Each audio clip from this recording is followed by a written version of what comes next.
As more people provide information to the January 6th committee, the co-chair, Liz Cheney, says the dam has begun to break against former President Trump when it comes to more witnesses coming forward. The last hearing, for now, detailed how Mr. Trump refused to do anything to stop his supporters from ransacking the Capitol and threatening Vice President Pence and members of Congress. So what is next? Will the committee make a criminal referral? Will the Justice Department decide to prosecute Mr. Trump? And what has been the political cost to the former president? Joining me now is a committee member who led Thursday's hearing. It's Democrat Elaine Luria of Virginia. Congresswoman, welcome back to Meet the Press. So the dam has begun to break. Obviously, that means more evidence, more witnesses. But let me ask about a specific witness that we've not heard from. That is probably the biggest one besides the president, and that'd be Mark Meadows. Are we going to hear from him, or is the extent of his cooperation all that we got? I have no indication right now that he is, changed his position or willing to come forward in any way that he wasn't before. As you recall, he gave us a trove of text messages, which have, led us to a lot of other information relative to the investigation. But ever since we subpoenaed him, he defied that subpoena. The Justice Department essentially threw that case out. There's not, to my knowledge, been any change of mind on his behalf. It's interesting. You talk about that you guys made a criminal referral to the Justice Department, and they threw it out. But they just got a conviction on Bannon. Mm-hmm. Do you want them to revisit the Meadows decision? Well, I don't know the process by which, I don't think that they can revisit something that they've already dismissed. But he's certainly someone who has probably more information than anyone, other than the folks we've already heard from who were in the White House that day. So that information will be incredibly helpful. But we've been able to piece together so much, as you've seen. Cassidy Hutchinson, Sarah Matthews, other people who were present in the White House. And so if he's listening, we'd love to hear from him. This has been a very orderly way that you sort of showcased the evidence as you've gotten it. And it feels somewhat conclusionary. And yet now you say there are going to be hearings in September. What part of the timeline should we expect? Is this more about January 6th and after? Is that what we should expect in September? More about his actions on January 7th, 8th, and 9th?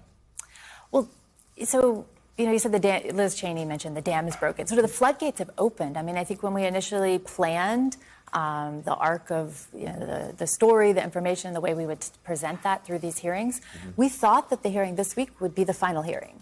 But so many more witnesses has come forward. We've got new information that we're requesting and receiving as well from the Secret Service, and there's just a lot of questions still to be answered on that front. So I think that's something we're still working through, taking in this new information, putting it on top of, laying it on top of what we've already presented. So I think there'll be some information that covers the whole span, but probably more in depth and more conclusive about maybe some things we didn't know as much about. I mean, there's still so much out there that we don't fully understand yet. In my library at home, I have paperbacks of the Warren Commission, the Iran-Contra hearings, of the Watergate hearings, of the Starr Report. Is there going to be a January 6th committee, basically report that the American people, tangible, that they will have in their hands, and if so, when? That will be the final product of the committee. I think that the timeline for putting that report out, it's still to be determined as we continue to do the investigation. It has to be before January 3rd, 2000, right? It has to be before January 3rd of next year, given this Congress ends. Yes, but, many folks have, said, would that be before the election, after? I mean, we're not looking at it through a political lens of the midterm elections. We're looking at it through getting to the truth about the events of January 6th. And, we're actively continuing the investigation and on a parallel path, working on putting together the information for the report. And our recommendations, I mean, that's the most important part of this, because as a congressional committee, we're tasked with providing recommendations to prevent something like this in the future.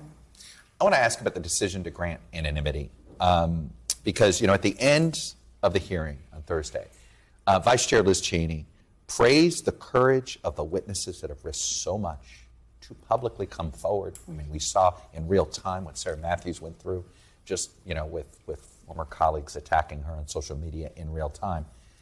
So on one hand, you've got these brave folks coming out and putting their name and face and reputations on the line. And then you granted anonymity over here. I bet you there's a lot of witnesses that wish they could have gotten that anonymity. Explain why you granted it. Well, we did that in the case of some national security professionals.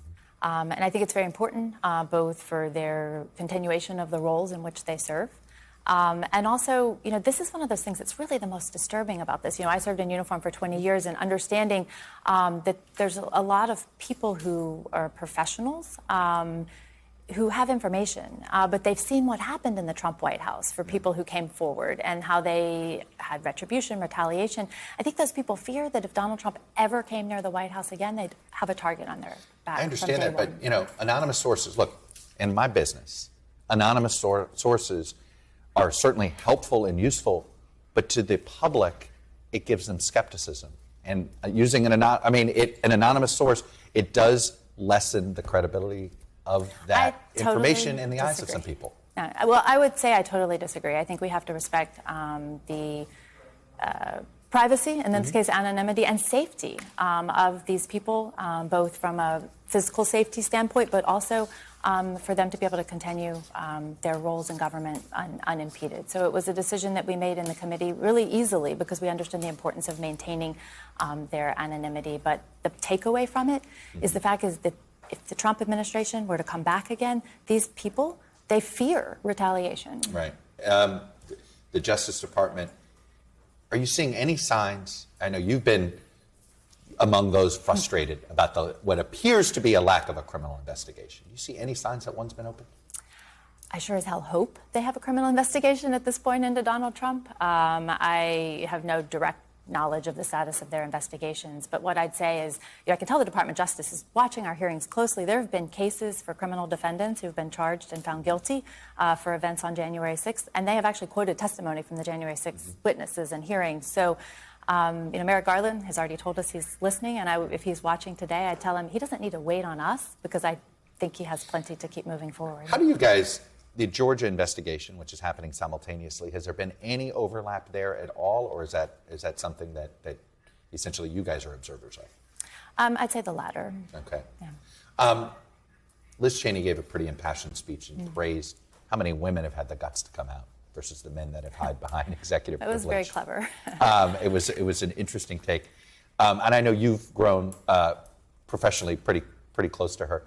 Look, her primary in Wyoming may go a way that she doesn't want it to go. But would you like to see her run for president in 2024? I admire Liz Cheney. I've been friendly with her ever since I came to Congress, even before we served on this committee together. And I think, if she doesn't, come through this primary and come back to Congress, there are so many things that she can do in the future for our country. I'm not asking whether you would support her running for president, but as somebody, do you think her voice is needed? Her voice is absolutely needed, and I think she's one of, unfortunately, a very small number of people who need to be the face of the Republican Party in the future. I would love to get back to where we had two political parties that, debate on issues and facts and not, lies. And I, really hope that Liz Cheney will continue. And, I don't want to speculate. She's said herself she doesn't know what her future plans would be. We shall see, but there's definitely the need for a leader of a pro-democracy wing of the GOP. Elaine Luria, Congresswoman, Democrat from Virginia. Thanks very much. Thanks for watching our YouTube channel. Follow today's top stories and breaking news by downloading the NBC News app.